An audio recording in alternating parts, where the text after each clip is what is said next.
Rev up your engines!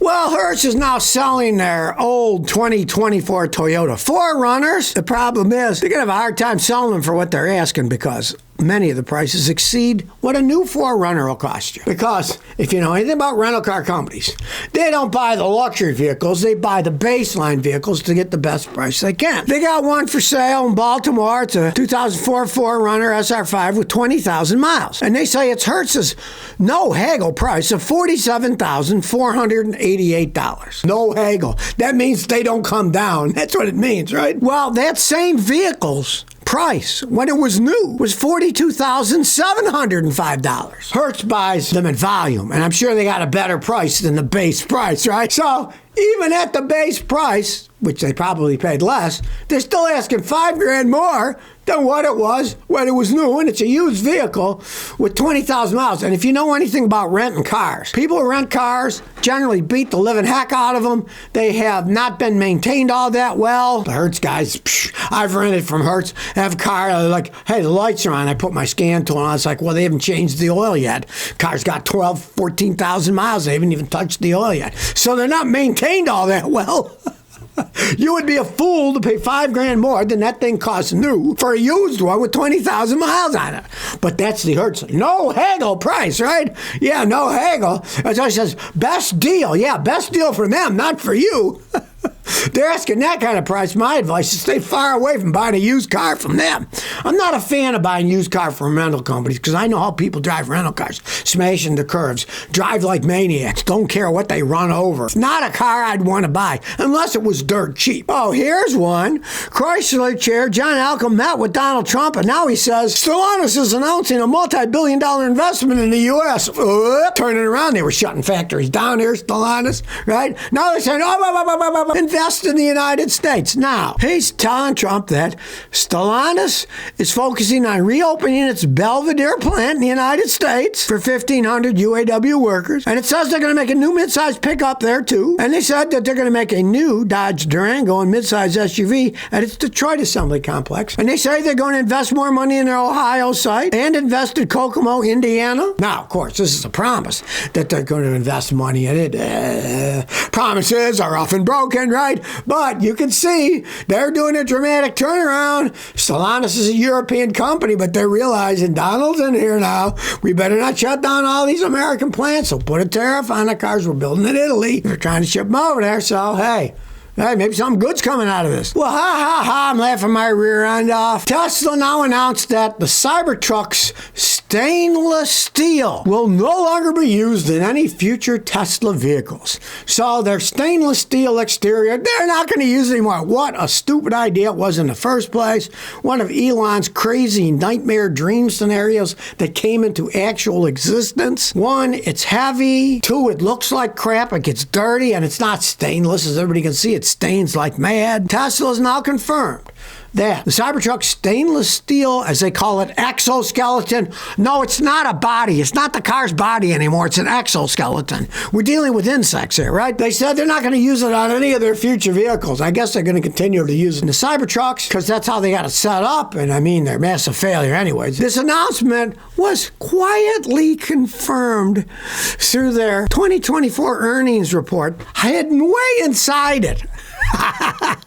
They are not going to use the cold-rolled stainless steel architecture and that production process in any of their future Tesla vehicles. Cybertruck isn't future, it's here. Maybe it should have been part of the past. It'll be part of the past eventually when people stop buying them. They're just saying conventional construction materials is going to be better for our future vehicles. Look, it costs a ton of money to make them in stainless steel. The stuff's relatively heavy. You got to clean it all the time because it stains. And look, if you got a stainless steel fridge covering, right, with its exoskeleton being stainless steel, you got to clean that thing all the time. It gets greasy fingerprints on it. While you're out in the world, grease, crud, dust gets on it. It's just a plain stupid idea.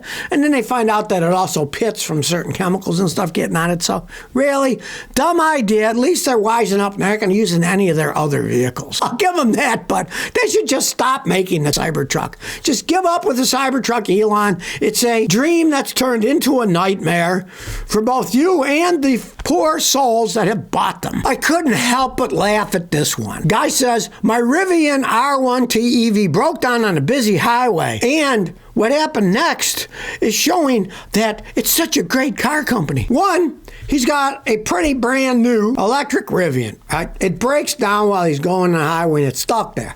So the tow trucks have to come. They got to move it out of the way because you can't move it. Once an electric car's stuck, it's stuck. And they said, oh, Rivian was so nice. They replaced the two 12-volt batteries in it and fixed it, and I'm on my way. Well, numero uno, I wouldn't call that a good car company to begin with. This is a practically brand new vehicle. The batteries are bad already, and it's an electric vehicle. Now, it wasn't the big giant battery. Those have two little 12-volt batteries that run a bunch of the other stuff because electric cars are kind of bizarre. The ones that have big giant batteries, they can't use the big giant batteries to turn everything on, or you touch the door handle, you'd be electrocuted with 900 volts, whatever voltage that particular system uses. So they all have 12 or 24 volt systems, small batteries, started up to start turning everything on. And the giant battery is used to propel the car, but it's not used to turn the headlights on. It's not used to run the computer system on. We'd fry them too, of course. The guy's got a car, it's almost brand new, and it died, and they had to replace these two batteries in it. But they're praising the company, saying, what a great company. Now look, Rivian has not sold that many cars. Last year they sold like 50,000 cars. They're a small car manufacturer, right? They haven't produced that many cars. So, yeah, they can have this, oh, look, we came and helped you, because they're going to try to make themselves look better.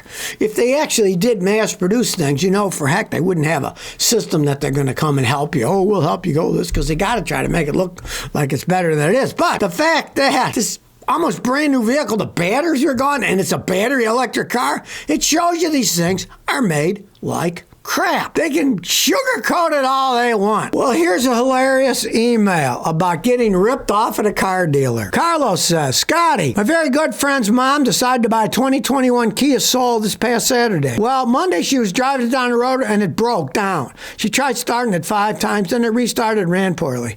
Yesterday she took it back to the Kia dealership to get her trade-in back, and they already sold it. Well, I feel sorry for the woman. She obviously didn't know anything about cars.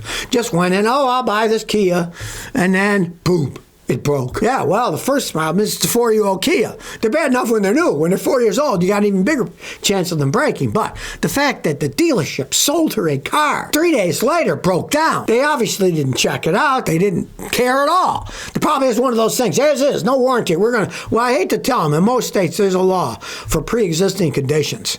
And hey, get a lawyer, ask them about pre-existing conditions, because they would either have to fix it or give you your money back, and there's nothing they can do about that in most states. They're a dealership. They should know they sold a bad car, and they should either fix it or give the money back.